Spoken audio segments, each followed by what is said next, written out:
Hey everybody, Darryl from Dreadnought Woodshop here. I'm up here in Hickory, South Carolina.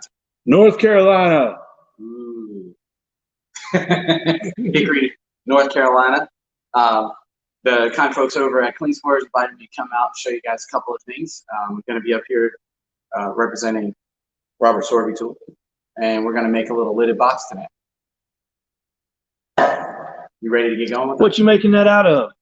We're gonna make that out of some really old and dry cherry, which is gonna make for a great material because we're gonna be making a fitted lid and we don't want it to move later. So yeah, that's gonna work out real nice. Hey, let's do it. All right. So I did a little demo piece before. It's not quite finished, but this will give you a little idea of what we have, what we're gonna be working on. Hopefully the actual piece will fit that nicely, but we'll see. So we're going to get this mounted up in the chuck. I went ahead and took this from square to round, so you don't have to watch that because that's not particularly interesting. So you'll notice that I have a tenon on both sides. We're going to be working on both ends, working this project from both ends. And what we really want to do first is we want to work on this tenon here. So what we're going to do is we're going to part this off so that we have enough material to do our finial and this tenon. So we're going to do first, and that's going to be the bigger part of the two. We're going to do that right now. Get my safety gear going. All right, so I'm going to do this probably about a third of the overall length of this. I'm not going to do any measurements or anything. We're just going to go with it, figuring right about there. See if we can get that in there a little square.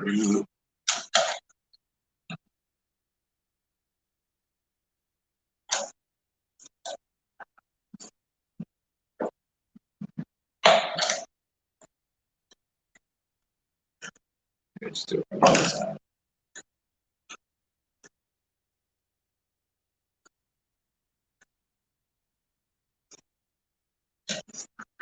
All right, much better.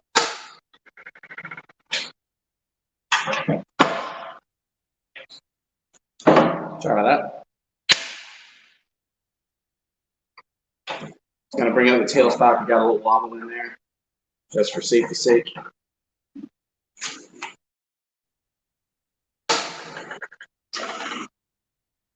They're going to part this off about a third, so we go about right there.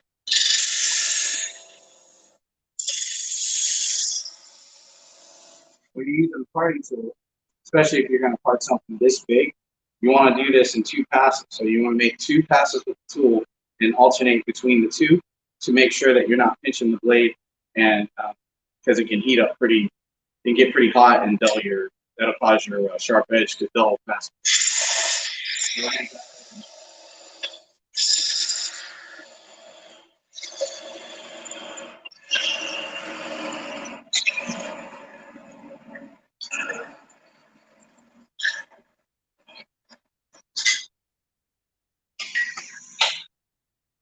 You could go ahead and part that all the way through, and that would be fine, but sometimes it can pinch and grab your tool, so I find it's better to just tear it down to a small diameter, simply just twist it up.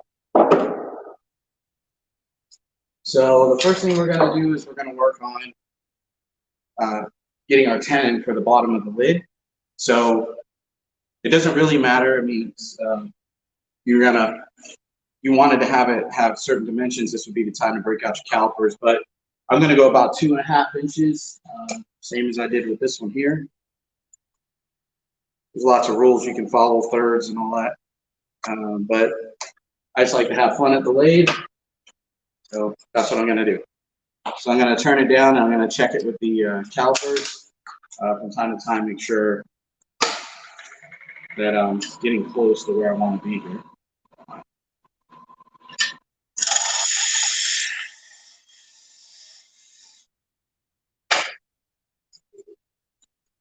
Whenever you're sizing a tenon, it's best to take off a little bit and check it, because that way if you're looking for a specific size, if you only do a small shoulder to get the size right, if you miss it, i.e.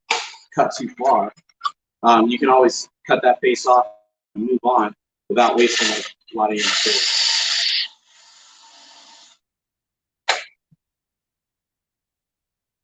All right, that's about right. Now I'm going to extend that a little bit.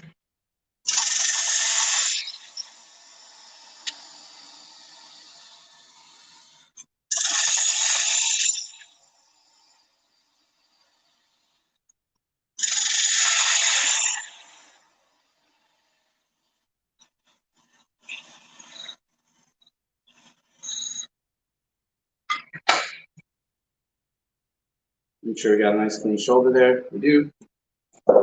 Just one note about the tenon. You also want to make it a little bit longer because when you put it back to when you put the bottom half together, which we'll get to that point later, you want to make sure that you can. You want to make sure that this piece is going to seat in the bottom of your recess.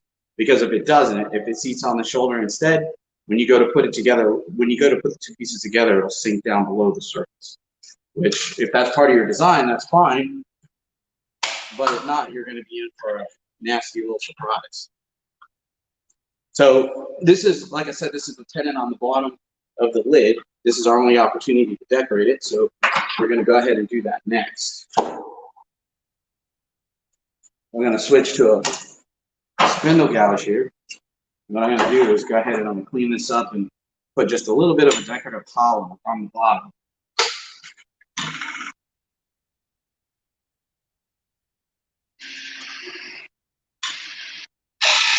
First, I'm going to clean it up a little bit, clean up the shoulder. This shoulder is going to be part of a final piece. Okay. And then for the inside, I'm going to put just a slight pollen.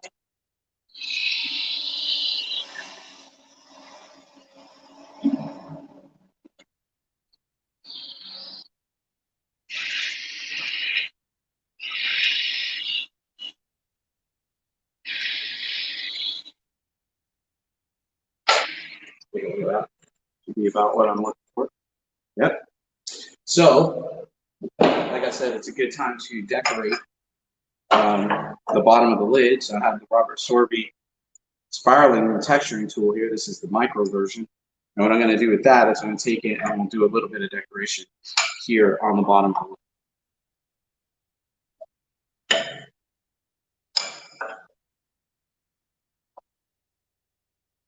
You happen to be in Hickory tomorrow and Friday, I'll be doing some demos here in the store using some of these Robert Sorby tools. So you get a chance to ask some questions about maybe a tool that you bought and you didn't know how to use it, or something that you're interested in buying in the future. Please come by, check me out. I'm full of answers. Not always the right ones, but I got some. So what we're going to do here is just put a little bit of decoration in here.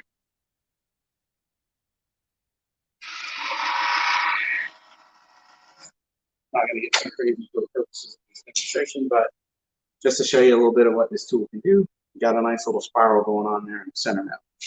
So we're going to go ahead and move forward. I'll pop this off of here. We're going to start working on the base.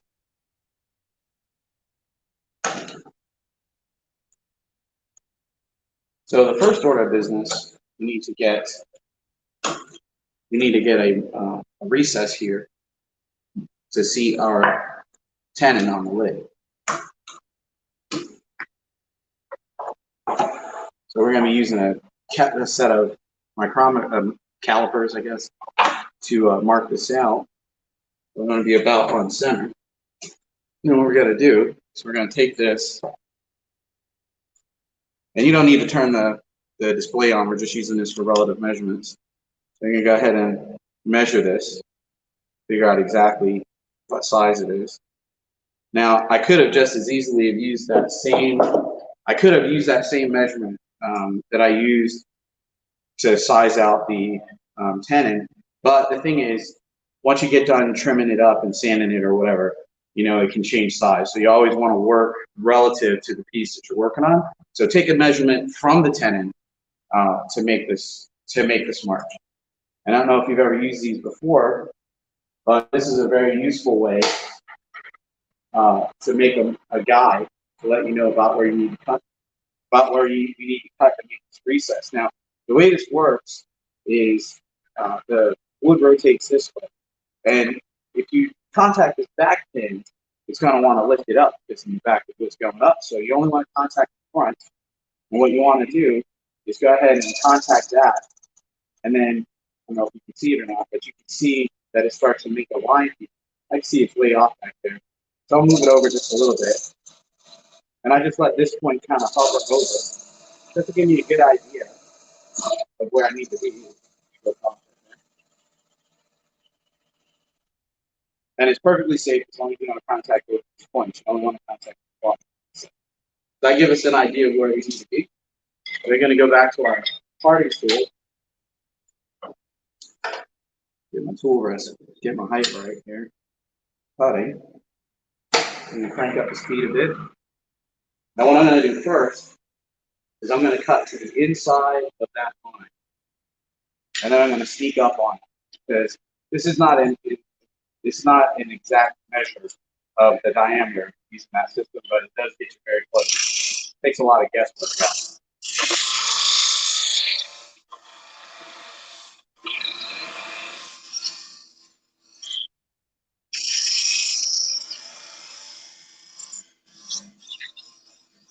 When you're making these cuts for this recess, you really want to make sure, you want to make whatever efforts you can to make sure that the walls on this are as perpendicular as possible, because that's going to guarantee that you're going to get a good fit on the blade.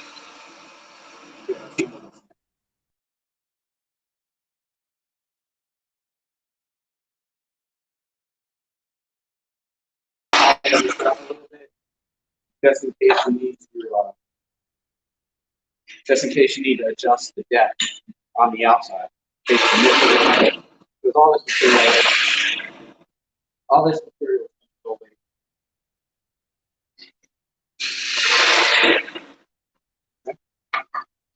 Now, see how we did. Yeah, as expected, it's a little small still. We're going to go ahead and sneak up on that and get that, and get a really good fit on that. And we really do need a good fit on it because we're going to rely on the friction from that bit to hold the lid in for us. First, taping the lid and turning the fitting. So take your time with it, you know, try to get as good a fit as you can. Now, while you're trying to get a good fit, you don't want to have to keep this thing together because at the end, I'll show you as an example. At the end, what we're going to end up with is we're going to end up with this kind of situation once we get the lid and the finial turn. We're going to need to get this off of here. And as you can see, there's not a lot of material here. So we're going to have to pull it off like this. So we want to make sure that the fit is good enough that it'll hold the lid tight for me to cut it, but also not so tight that I can get it off after I'm finished shaping it. So this fit right here is just entirely too tight. When you're fitting a joint like this, you want to remember that every time you make a cut on this side, you're also making a cut on that side. So you're actually taking off twice as much material as it looks like if you're looking at one side, and you want to take off a very little bit. And I know that it'll get really tedious from time to time. You know, have to take off a little bit, try to take off a little bit, but in the end, you'll be rewarded with a good fit. See, I completely missed that. So maybe I'm talking too much. Welcome to live. So let's see, what am I going to do instead? Thinking that in this case, since I have the forethought to go ahead and make a few extras, that's what we're doing about it. So we're going to do, I'm going to go ahead and try again. Does that fit? This isn't it.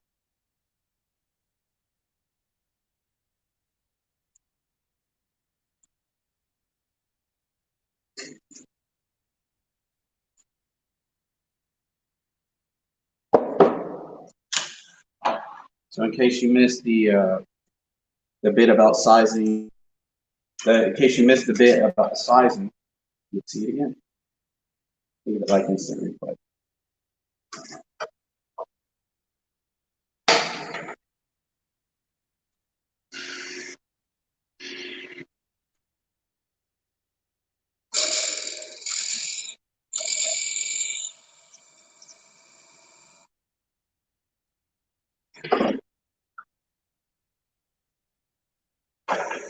The thing I didn't do last time, something that I have to talk about pretty regular, is not cutting your recess to full length, full depth.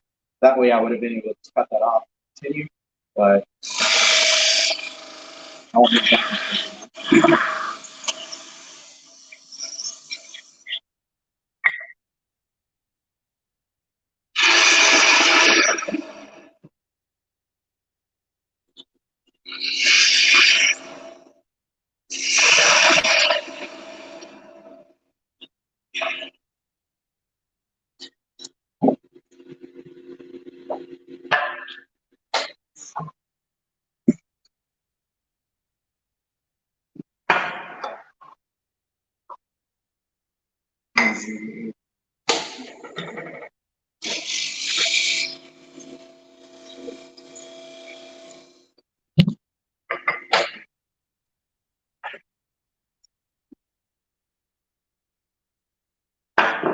All right, getting there.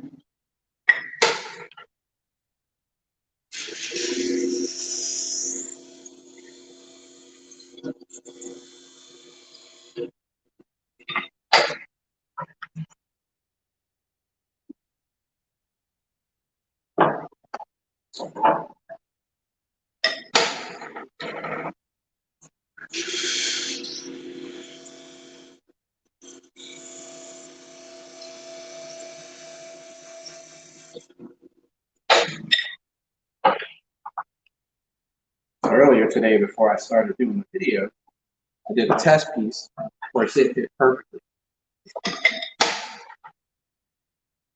but we'll get there.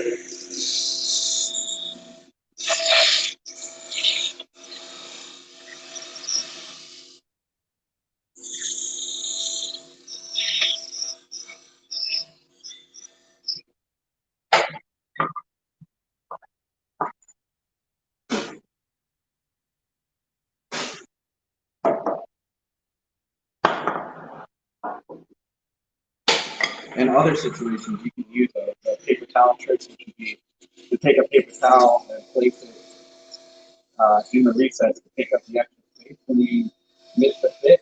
In this case, it's not, that doesn't work because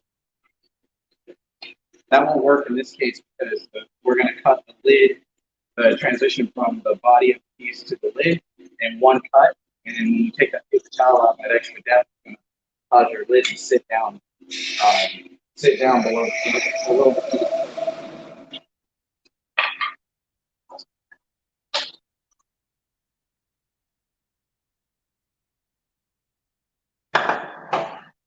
See, this is where it takes a little patience.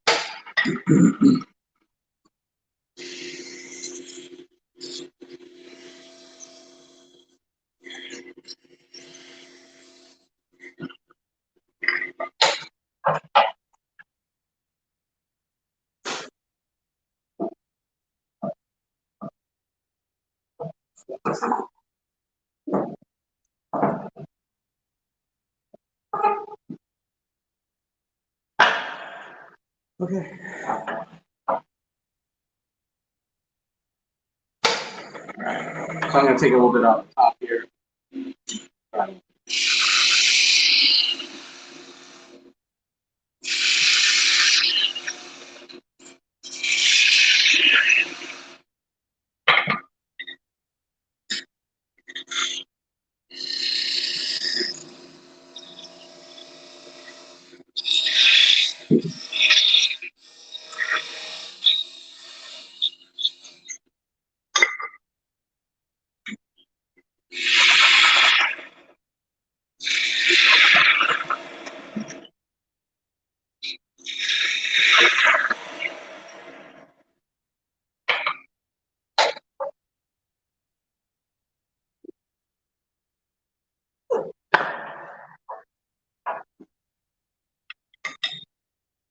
follow me on social media, my handle is Dreadnought Woodshop. This isn't actually about my marriage. It's about moments like these. Don't worry about the mistakes. Just keep that, and you'll get it.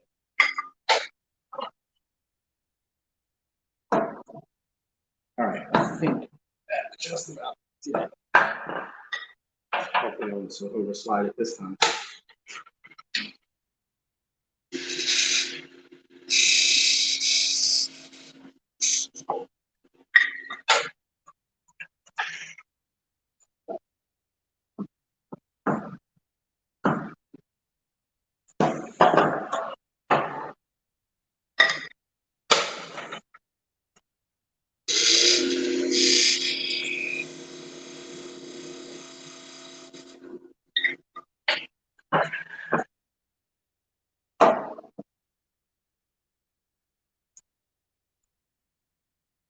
See, that's too tight, so you don't want to put that, you don't want to do it with that because you'll probably end up breaking your video when you go to pull it off. And basically what I'm doing is using the top edge of this parting tool kind of like a scraper and just slide in there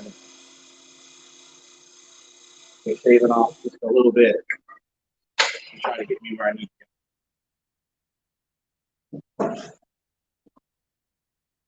All right, that's it.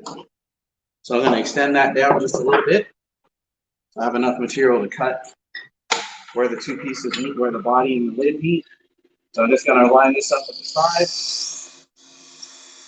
plunge in a little deeper.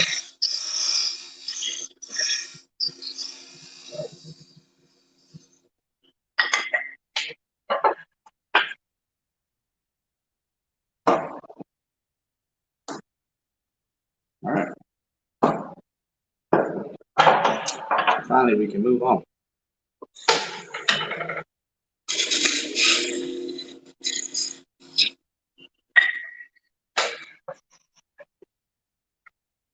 So now that we have our tenon, I'm going to go ahead and put this on here. You want to make sure that you get this seated well. Robert Sorby tools, all the wooden handle ones have this little divot in the bottom, and I like to use that kind of like a hammer. So I want to make sure I get this seated all the way down there.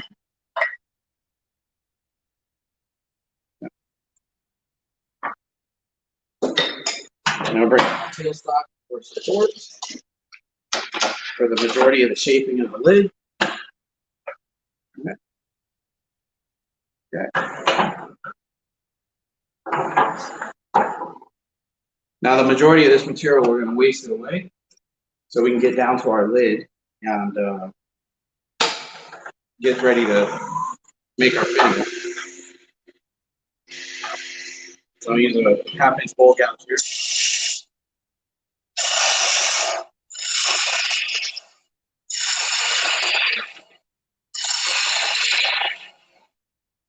Nothing ceremonious about this, just get rid of material.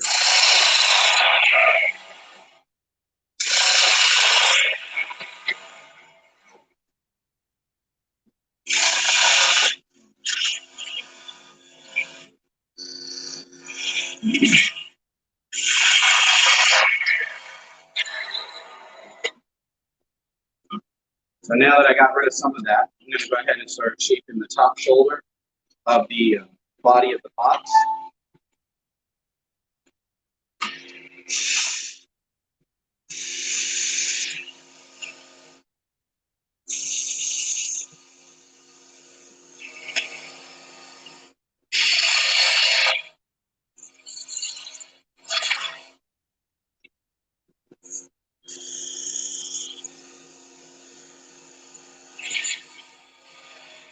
I want to keep cutting until this line. I'm going to keep cutting until this line right here goes away, and this becomes one continuous surface for the, as far as the top goes.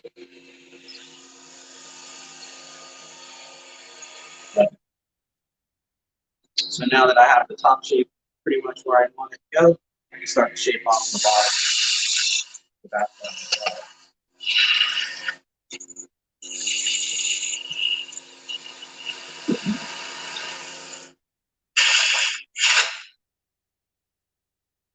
Don't do that part.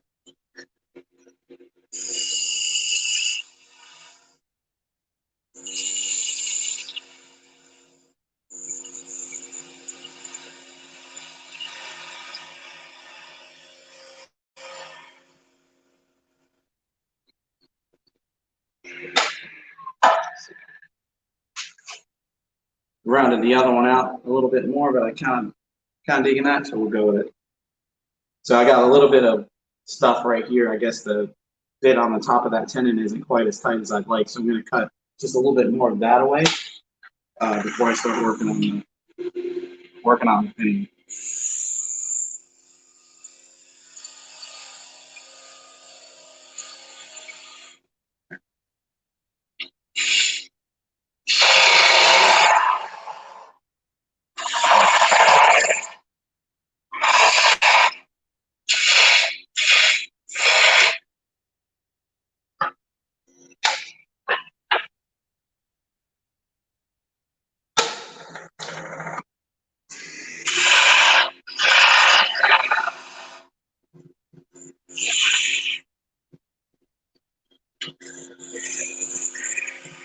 You want to leave as much material as you can, so that you'll have plenty of support, because we're going to actually turn this video unsupported.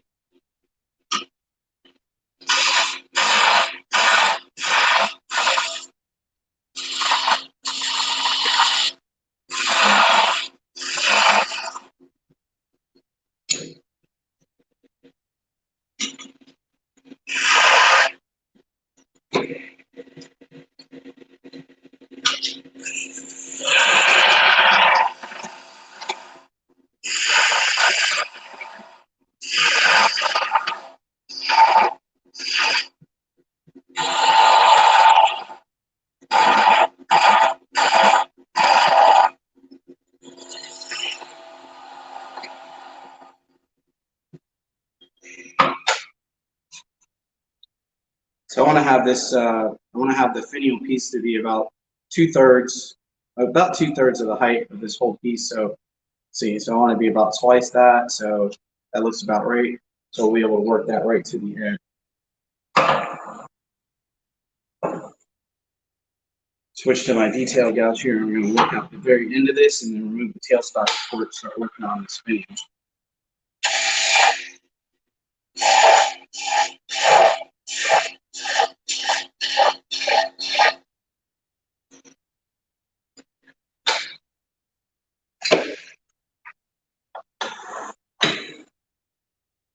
Okay, this is why you wanted a good fit, because right now what we're going to be doing is removing all this material without the tailstock.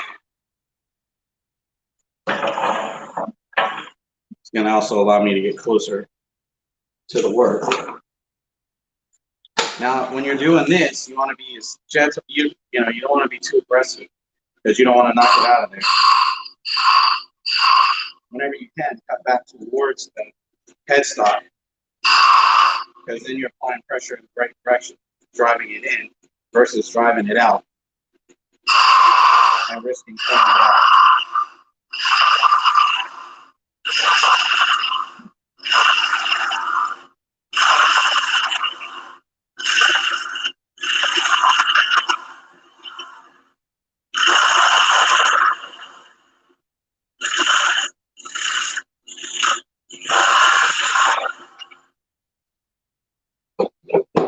I'll switch to my detail gouge.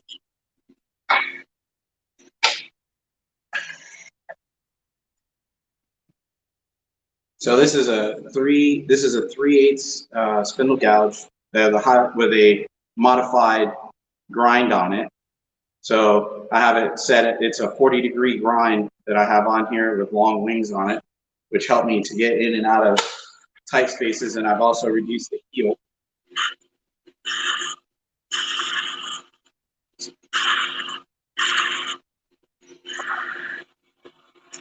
So I can go ahead and shape out this video piece here.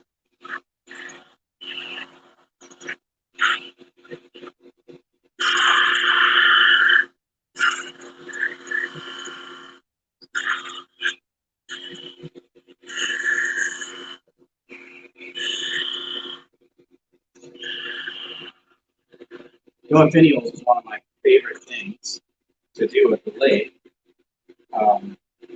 And a couple of years ago, I decided that I wanted to get better at finials because I was only succeeding maybe 1 out of 5 times. So what I decided to do was I made coliform Christmas ornaments And I made about 100 of them over the course of about 6 weeks. And in the process of doing that, I made a few dollars. At the end, I got much better at doing things. Point of that is everything can be done with time and effort. Whether you're talking about wood turning or anything else. Really.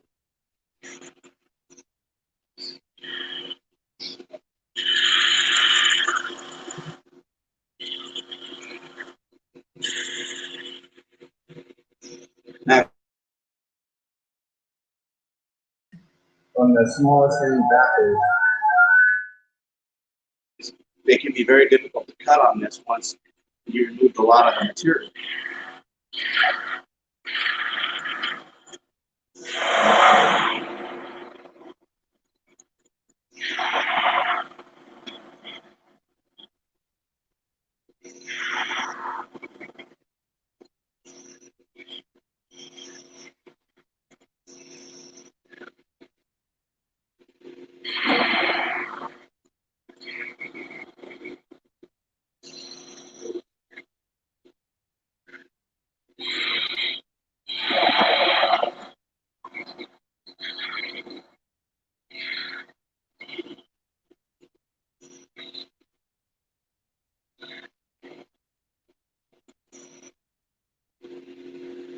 If you are going to go back and touch up any of these smaller places, use your finger for support.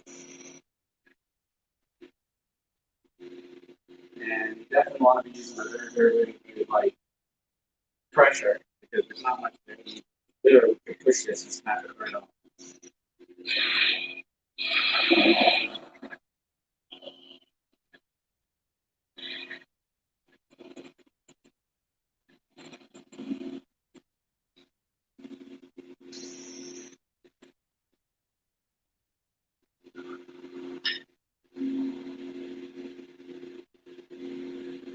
When I was doing all that practice, I broke the majority of these spindles that I broke. I did break them.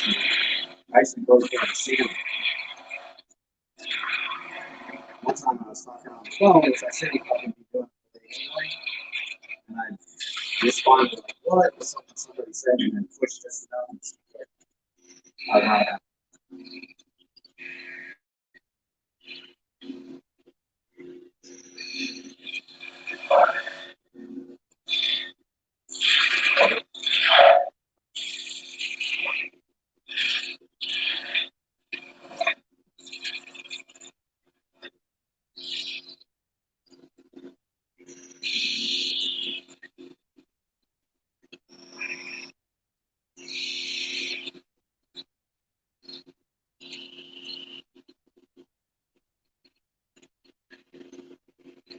Anything else with wood turning? Look at when you're making all these little cuts to refine the shape and the design.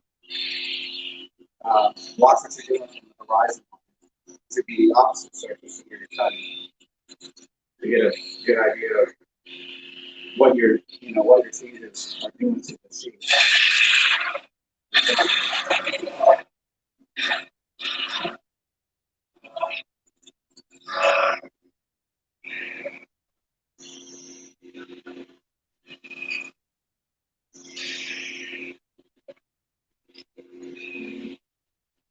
Relieving that back material really allows you to get it tight.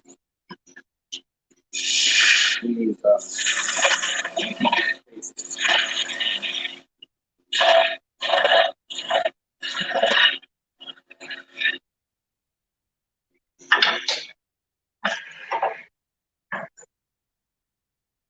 you end up with a few ridges along here and a few bumps. Very easy to fare that out with sandpaper.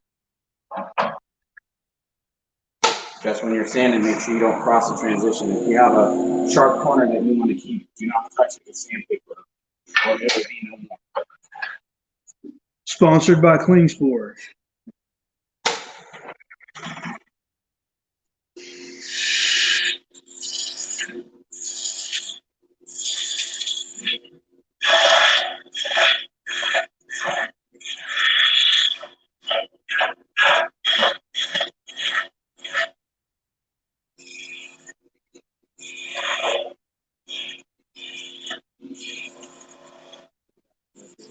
we'll get down to the base here. What I like to do is I like to have a small diameter curve right underneath that little detail there, and then a much larger curve to come up and meet it. So this tool rest is a little bigger than what I normally use for this kind of thing. So take a minute here, see if I can get it positioned for this next cut. So now we're going to cut the transition from the surface up to the base of the finial.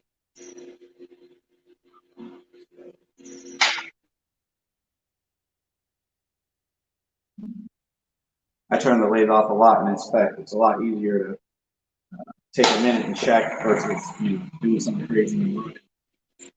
They come in here.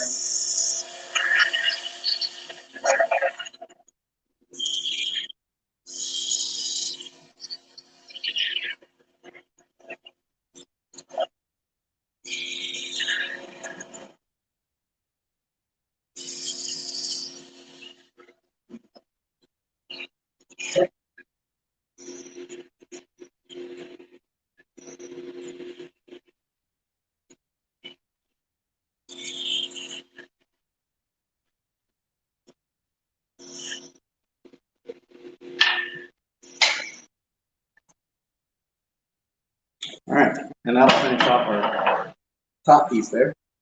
Let's see if we can get it out of there real quick.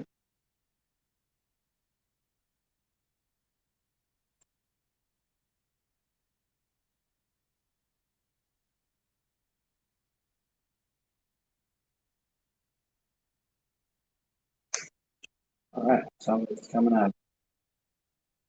Then we'll go back and there we go. Bitch thought I was gonna break that thing. So it's got a pretty tight fit right now. So what I'll do is I'll go back afterwards and I'll sand it a little bit to loosen that up. But as you can see now, we have a completed lid here, and it's got a nice finished bottom. Let's go ahead and hollow this base out, and then time allows, I'll show you how to use a jam shop to reverse mount this piece and finish off the bottom. So we're going to switch tools here. We're going to go to the multi-tip hollowing tool from Robert Sorby. This tool is nice because it's got an articulating head on it. And you can, by way of using a Allen key, and you can loosen up this screw here, and you can rotate this about the bar to anywhere you want to go. And because this tool has such a wide flat base here, you can swing this all the way out 90 degrees without worrying about it wanting to rotate. So it is a scraper, so we want to set our tool height, our cutting height for just above center, and then we're going to cut down to center. So what I mean by that is we're set just above center, so we're going to drop the tool height, we're going to raise the end of the tool to cut down to center.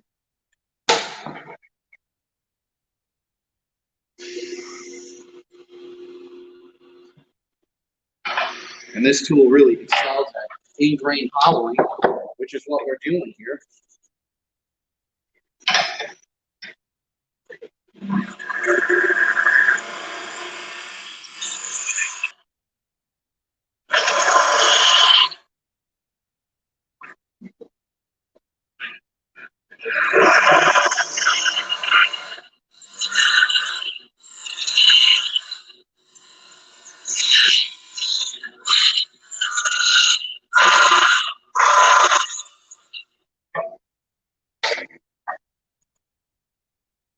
I just want to stop it real quick and show you something.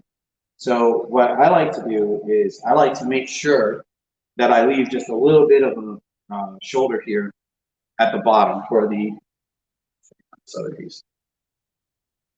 I like to leave a little bit of a shoulder right there to stop the lid from going in, because there's nothing to stop it on the outside. So you want to make sure you leave just a little bit right there to give the lid somewhere to seat down on top of. So you don't want to cut that away. That's real important. So I've cut that back a little bit, and now I'm going to start to cut under it.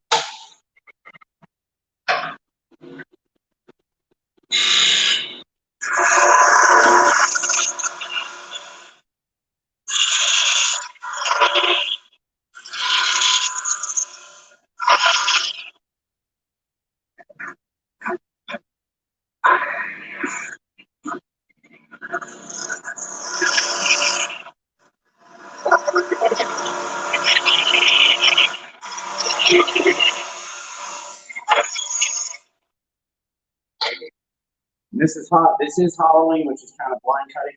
So you want to stop pretty regular and check your wall thickness. There are tools that you can buy, but I find that if you use your fingers, you'd be amazed at just how accurate of a reading you can get as far as wall thickness goes. So you'll be seeing me stop frequently and check it. And another thing I'm going to do is I'm going to also use my finger to check the bottom, to check where the bottom is. So what I do is just put my finger in there and use my thumbnail against the piece, and then I can bring it out, and it gives me a general idea of where I am. I'm actually deep enough for what I'm going to do with this piece, so I don't have to go any deeper. Work on getting the walls right. That little bit of wood in the middle is the slowest moving wood in the project, and this can be a pain. Find that if you take the tip of the tool and work from just underneath, you can kind of cut from underneath and lift, lower the handle and snap that off. Take it off a little bit at a time.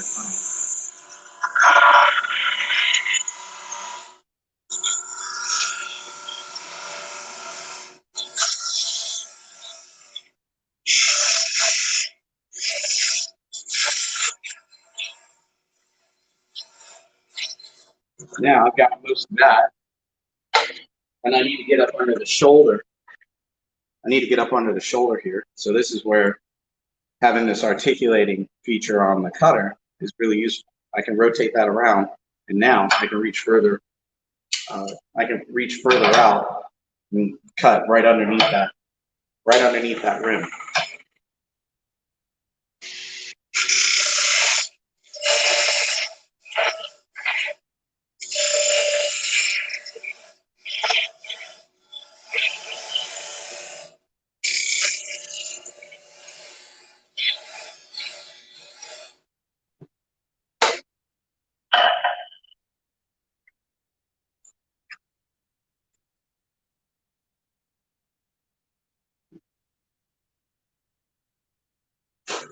Just about right on that. Now, one thing I will say is when you're using that, you can adjust this cutter so that it sticks out further, or you could adjust it so that it overhangs as much or as little as you like. But just remember that if you don't have it overhanging at the full length on the front, when you have it rotated out closer to 90 degrees, you have this extra bit of steel back here. So when you're withdrawing the tool, you want to make sure that you don't get that caught underneath the rim on the other side.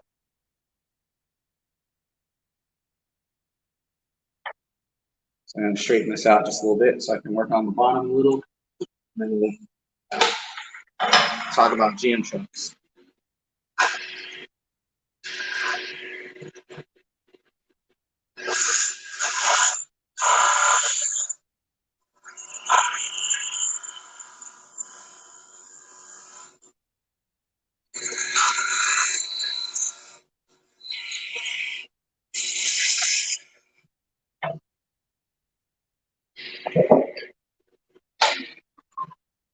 I'm not doing it on time. You're good. You're 45 minutes. Okay, so now we're gonna flip this around and do a jam chuck. Now the jam chuck that I'm gonna do is not, it's not the definitive of a jam chuck. Jam chucks can be many different sizes, and they can solve lots of problems. You can use them in place of pole jaws or flat jaws, depending on the chuck manufacturer, or I guess you would also call them bowl reversing jaws, because you can cut a jam chuck to fit just about anything. So you could take, if you were turning a bowl, particularly a very large bowl, what you can do is you can take another blank that's about the same size, and you can cut a rim on it, just like you're going to see me do here in just a minute, without damaging that other piece, because you could just use that top edge where you were going to, you can use that bottom edge where you're going to make the bottom of the bowl, and just make a little bit of a tenon there to fit inside the rim of your bowl, and you can finish your other bowl and still use that other, second bowl. So basically what we want to do is we want to match this diameter with a tenon so that we can fit this on with a friction fit and turn off this material on the bottom and also finish shaping the side profile.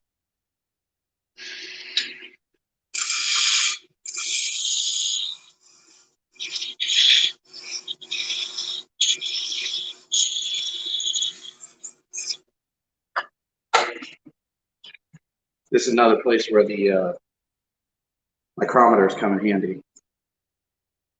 We can go ahead and measure this and get an idea of the size we need. And you could go ahead and mark it, but what I'm going to do is just, I'm going to turn it down and I'll use the micrometers this way to check for a good fit.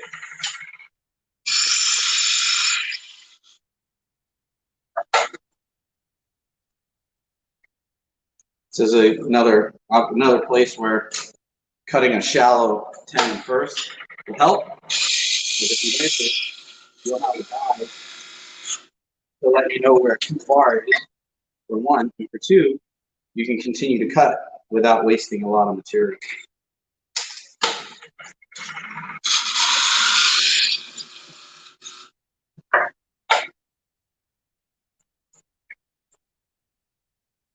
Okay, we're pretty close.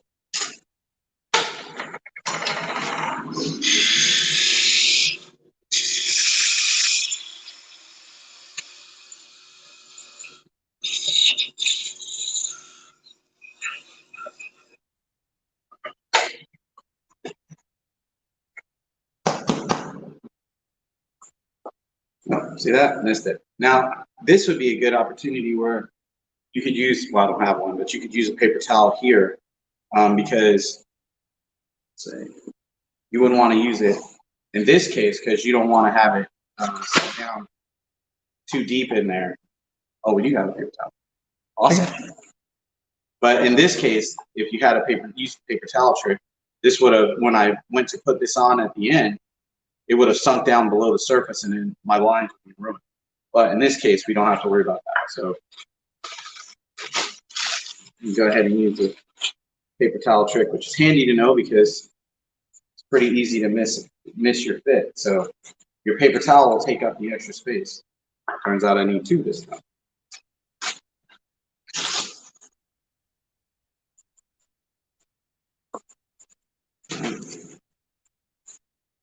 Wow. Talk about being on.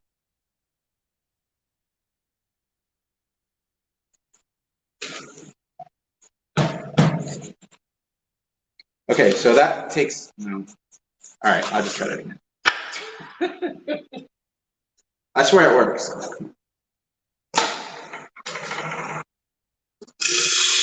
So anyway, the fact that I have this right here, I know that this is too far.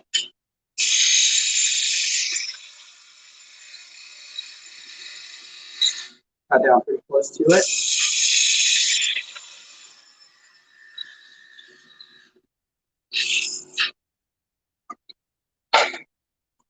Pretty sure that's too big.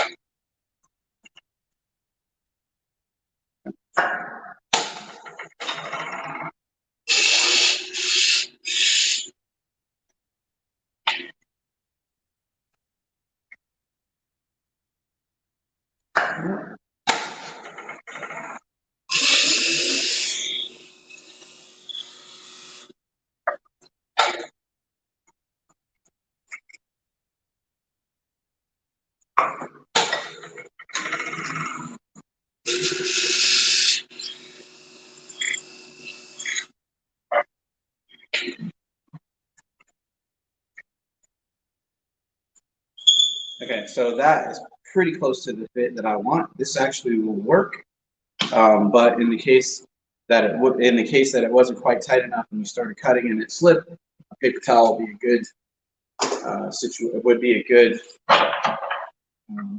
way to recover from that. You know, it's great when you watch it. It's great when you watch a demo somewhere and everything goes right and you see how things work when they go right. But it's also beneficial to see a couple of mistakes, because a lot of times it's really important to know what to do when things don't go to plan.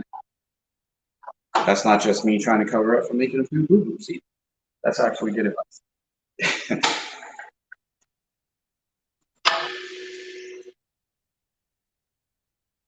So now that we have this reverse mounting, I'm going to use the tailstock for as long as I can. Obviously, I'm going to have to take it away at some point to get rid of the material in front of the live center. So I know that I have a little extra material here in the corner, so I'm going to start to take some of that away as I form the bottom.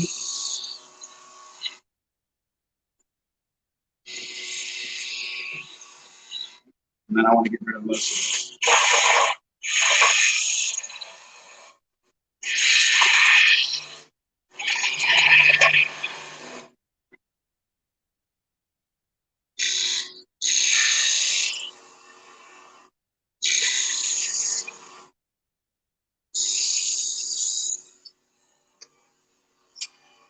I want to get rid of as much of that as I can before I take away the tailstock.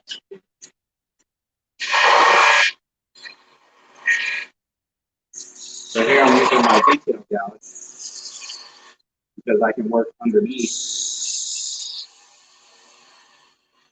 I'm going to get rid of a little bit of that material.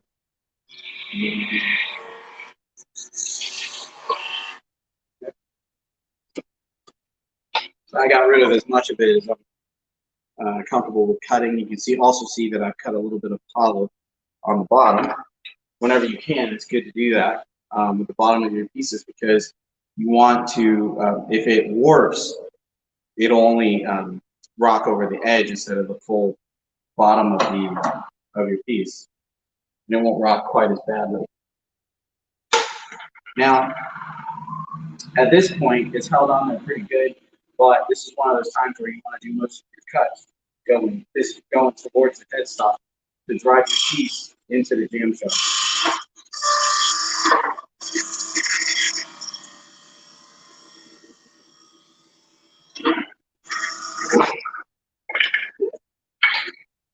Sometimes even still pops off. But no big deal. Put it back on there. All right. Guess I just need to be less aggressive.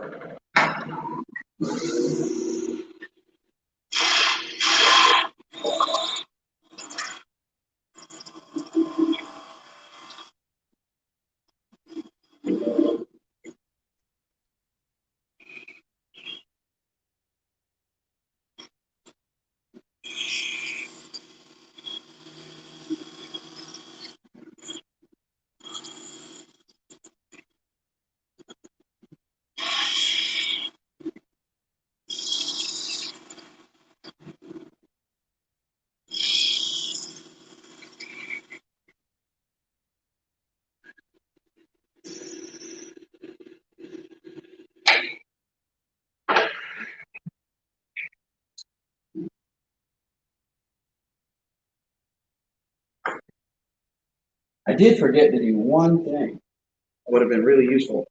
I don't know if you remember how tightly this fit on here. I should have gone back and sanded either this area, removed a little bit in either this area or along the edge, which you do that with a little bit of sandpaper,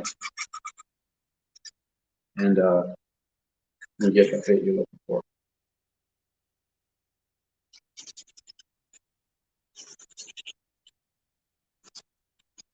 This would have been a lot easier on the lathe.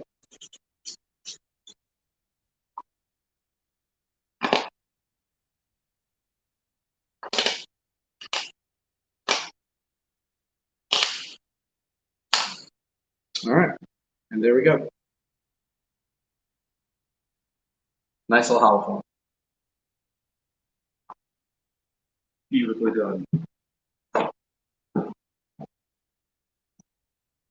All right, Darryl. Well, we sure appreciate you coming out, and thank Robert Sorby you guys want to take advantage of some of the tools he's got displaying and showing off, you need to give us a call or go on the web. Right now, we got all the Robert Sorby tools 10% off. So jump on that, and if you got questions about anything you use and you're local, like you said, come check him out tomorrow. He'll be in the Hickory store, and you can ask him all you want. We won't be bombarded by banners and lights and cameras and stuff. So I guess for today, that's going to do it. Remember, tomorrow morning, one of the highlights of most of our actual shows when we have it at our venue is the fact that we do plant tours of Klingspor braces. So tomorrow morning, we've got to really highlight that. We've got a nice little tour, a video, sort of a virtual tour, if you will, of the Klingspor plant. And so you'll definitely won't want to miss that. If you're wanting to know how they convert the sandpaper and do the things they do, they definitely worth checking out in the morning at 9 a.m. Excuse me, 11 a.m. Excuse me. Yeah, we don't get up that early. Anyway, we appreciate you watching. Hope you had a great day. We had a blast. Thanks again, Darryl, for coming out from Dreadnought Woodshop. You need to check him out. Go find him online. And anyway, y'all have a great night. We'll see you tomorrow. All right. Thanks, everybody.